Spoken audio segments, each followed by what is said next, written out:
Video کو like کر کے آگے شیئر ضرور کر دیں لازم۔ آپ کے درود سے فرشتے پیدا ہوتے ہیں، اسی لیے پوری کائنات کے اندر اللہ کی 18,000 مخلوق کم و بیش، کتنی مخلوق ہے؟ 18,000 مخلوق کم و بیش۔ یہ ناک کے اندر جو جراثیم جاتے ہیں وہ بھی اللہ کی مخلوق ہے نا، جس کو جراثیم کہتے ہیں، کیٹانو جس کو کہتے ہیں، وہ بھی اللہ کی مخلوق ہے۔ ایک سانس لیتے ہیں تو کروڑوں اربوں خربوں ناک میں گھستے ہیں نا، وہ اتنی مخلوق ہے اللہ کی۔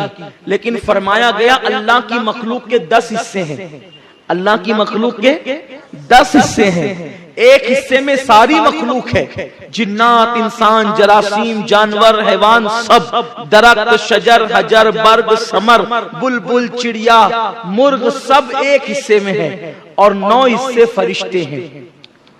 سوچو فرشتوں کی تعداد کتنی ہوگی، کتنی تعداد ہوگی فرشتوں کی، اندازہ لگاؤ۔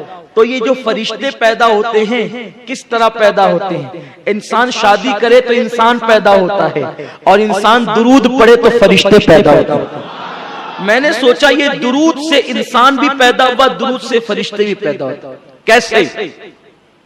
جب آدم و حوا کا نکاح ہوا تو اللہ نے کہا آدم نکاح کے بعد میرے محبوب پر مہر کے طور پہ درود پڑھ، میرے محبوب پر درود پڑھ بطور مہر، یہ مہر ادا ہوگا۔ آدم نے درود پڑھا تو حوا حلال ہو گئی، حوا حلال ہو گئی تو دنیا بحال ہو گئی۔ اب آپ اندازہ فرمائیں، یہ دنیا وسیع ہو گئی، دنیا میں لوگ پیدا ہو گئے۔ اللہ اکبر، بغیر درود کے نہ انسان پیدا ہوا اور نہ بغیر درود کے فرشتے پیدا ہوتے ہیں۔ تو اب بتائیں جو درود نہیں مانتے ان مردودوں کا وجود کیسے؟ فرشتے بھی بغیر درود کے نہیں، انسان بھی بغیر درود کے نہیں۔ تو جن مردودوں کو اعتراض ہے درود پر، ارے درود وہ ہے، اللہ نماز نہیں پڑھتا نماز کا حکم دیتا ہے، روزہ نہیں رکھتا روزے کا حکم دیتا ہے، حج نہیں کرتا حج کا حکم دیتا ہے۔ درود وہ عمل ہے، وہ درود بھیجتا بھی ہے اور درود پڑھنے کا حکم بھی دیتا ہے۔ وہ لا شریک بھی، وہ لا شریک بھی مومنوں کو کہتا ہے کہ جب تم درود پڑھتے ہو تو ہم بھی درود تمہارے ساتھ بھیجتے ہیں، یا ہم بھیجتے ہیں۔ سنو سنو، میرے آقا فرماتے ہیں جب تم دعا کرو یا دعا سنو تو بلند آواز سے آمین کہو۔ جس کی آمین فرشتوں کی آمین سے مل جاتی ہے اس کی مغفرت ہو جاتی ہے، کیونکہ فرشتے بھی آمین کہتے ہیں، تم بھی آمین کہتے ہو۔ جس کی آمین فرشتے کی آمین سے مل گئی اس کی مغفرت ہو گئی۔ اللہ بھی درود بھیج رہا ہے، بندہ بھی درود بھیج رہا ہے۔ جس کا درود خدا کے درود سے مل جائے اس کا مرتبہ کیا ہوگا؟ جس کا درود، ارے جس کی آمین فرشتوں کی آمین سے مل جائے اس کو جنت مل جائے، جس کا درود خدا کے درود سے مل جائے اس کا مرتبہ کیا ہوگا؟ امام المتکلمین مولانا نقی علی خان علیہ رحمہ جو اعلیٰ حضرت کے والد بزرگوار ہے، فرماتے ہیں ایک مرتبہ درود پڑھنا پوری دنیا کی نعمتوں سے بڑھ کر ہے۔ درود وہ ہے، درود کا ثواب وہ ہے۔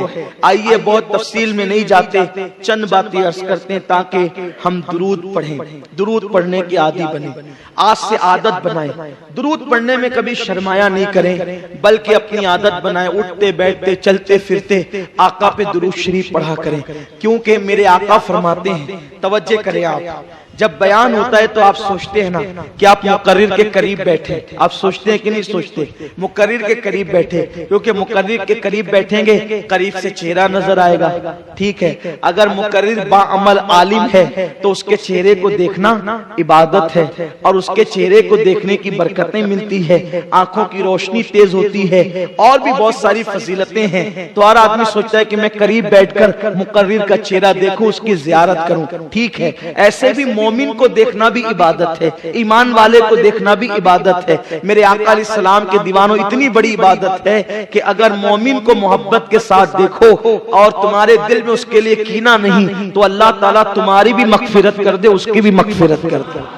تو ہر آدمی مقرر کو، علماء کو قریب سے دیکھنا چاہتا ہے، صحیح ہے؟ حضور فرماتے ہیں جو دنیا میں جتنا زیادہ مجھ پہ درود پڑھے گا وہ قیامت کے دن اتنا زیادہ میرے قریب ہوگا۔ مقرر کے قریب نہیں، جو تقریروں کا عنوان ہے اس نبی کے قریب، جو تقریروں کی جان ہے اس نبی کے قریب، جو ایمان کا ایمان ہے اس نبی کے قریب، کس کی برکت سے؟ درود کی برکت سے۔ اب جو رسول پاک کے جتنا قریب ہونا چاہتا ہے قیامت میں، وہ اتنا کثرت سے درود پڑھے، اٹھتے بیٹھتے چلتے پھرتے سوتے جاگتے وضو بے وضو درود ہی پڑھتے رہو، درود میں ڈوب جاؤ۔ حضرت شیخ عبدالحق محدث دہلوی کہتے ہیں کہ جب میں مکہ سے مدینہ شریف جا رہا تھا تو میرے استاد شیخ عبدالوہاب متقی نے فرمایا، بیٹے فرض نمازوں کے بعد اس پورے سفر میں صرف درود پڑھنا اور درود ہی پڑھنا، اس لیے اس سے بہتر کوئی عمل نہیں ہے اس سفر میں۔ تو میں نے پوچھا حضرت کتنی مرتبہ پڑھوں؟ کہا کوئی تعداد نہیں، جتنی زیادہ پڑھ، حتیٰ کہ تو درود کے رنگ میں رنگ جا، درود کے رنگ میں رنگ جا۔ کسی عبادت کے کرنے پر اتنی جلدی بندہ ولی نہیں بنتا جتنا درود شریف پڑھنے کی برکت سے ولی بن جاتا ہے۔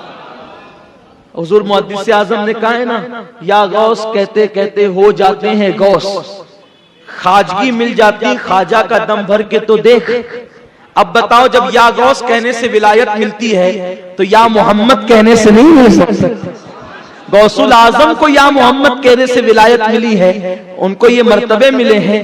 حالانکہ ہمارے بعض علماء یہ کہتے ہیں کہ ڈائریکٹ یا محمد کہنا بے ادبی ہے، لیکن ہمارے بعض علماء نے جو اس پر نقطہ بیان کیا وہ یہ ہے کہ حضور کا نام بطور نام یا محمد کہنا یہ بے ادبی ہے، لیکن حضور کا نام ایک مقام پر نام ہے اور دوسرے مقام پر وہ مکمل نعت ہے، کیونکہ محمد کا مطلب ہوتا ہے جس کی سب سے زیادہ تعریف کی گئی ہو، تو اس لیے یہ نام مستقل ایک نعت بھی ہے۔ تو اگر بطور نعت یا محمد کہا جائے تو پھر کوئی گناہ نہیں رہتا، کوئی بے ادبی نہیں رہتی، اس لیے کہ حضور صلی اللہ علیہ وسلم نے حدیث میں خود یہ سکھایا ہے، یا محمد انی اتوجہ الیکا، یہ الفاظ حدیث مبارکہ میں آئے ہیں۔ تو میرے پیارے آقا صلی اللہ علیہ وسلم کے پیارے دیوانوں، صحابہ نے بھی یا محمدہ کہہ کر کے پکارا ہے۔